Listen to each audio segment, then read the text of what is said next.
അതായത് dead lift ഒരു full body workout ആണ് എന്ന് പറഞ്ഞൊരു വീഡിയോ ഞാൻ ഇപ്പം വർക്കൗട്ട് കഴിഞ്ഞപ്പോഴാണ് കാണുന്നത്. അപ്പം ആക്ച്വലി ഡെഡ് ലിഫ്റ്റ് ചെയ്ത് കഴിഞ്ഞാൽ ബൈസ് കിട്ടും, ട്രാപ്സ് കിട്ടും, അത് കിട്ടും, ഇത് കിട്ടും, അതുകൊണ്ട് ഫുൾ ബോഡി വർക്കൗട്ട് ആണ് എന്ന് പറഞ്ഞൊരു വീഡിയോ ആണ് കാണുന്നത്.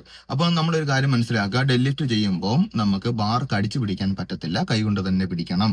അപ്പൊ എന്ത് പറ്റും, കയ്യിലെ മസിലെല്ലാം ഇൻവോൾവ് ആയേ പറ്റത്തുള്ളൂ എന്ന് പറഞ്ഞുകൊണ്ട് ബൈസ് കിട്ടും എന്ന് പറഞ്ഞ് നമ്മൾ ബൈസപ്സിന് വർക്കൗട്ട് ചെയ്യുന്നവരന്മാരും ഡെഡ് ലിഫ്റ്റ് ചെയ്യാറില്ല.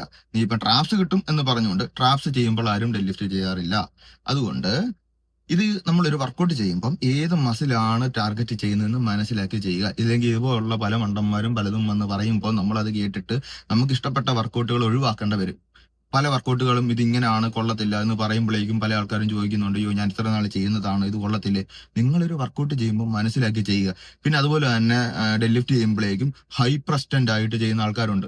L4 L5 ബൾജിങ് ഒക്കെ വന്ന് അവസാനം കുനിഞ്ഞു നിൽക്കാൻ പോലും പറ്റാത്ത രീതിയിലാവും. അതുകൊണ്ട് ഒരു വർക്കൗട്ട് ചെയ്യുമ്പോൾ ഏത് മസിലാണ് എന്ന് മനസ്സിലാക്കി ചെയ്യുക. ഡെഡ് ലിഫ്റ്റ് ചെയ്യുന്നത് നമുക്ക് എന്താണ്, ലോവറിന്, അതായത് ആം സ്ട്രിങ്, ഗ്ലൂട്സ്, ഇതിനു വേണ്ടി ടാർഗറ്റ് ചെയ്യുക.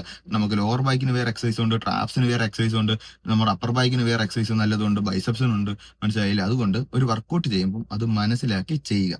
പല ആൾക്കാരും പലതും വന്ന് പറയും, നമ്മുടെയൊക്കെ ജിമ്മിൽ ബാറുണ്ട്, ഡമ്പലുണ്ട്, എല്ലാ കാര്യങ്ങളും ഉണ്ട്. അപ്പോൾ ഒരു വർക്കൗട്ട് ചെയ്ത് മനസ്സിലാക്കി അത് കൊള്ളാമെങ്കിൽ അത് നിങ്ങൾക്ക് കണ്ടിന്യൂ ചെയ്യാം, ഇല്ലെങ്കിൽ വേറെ വർക്കൗട്ട് ചെയ്യാം.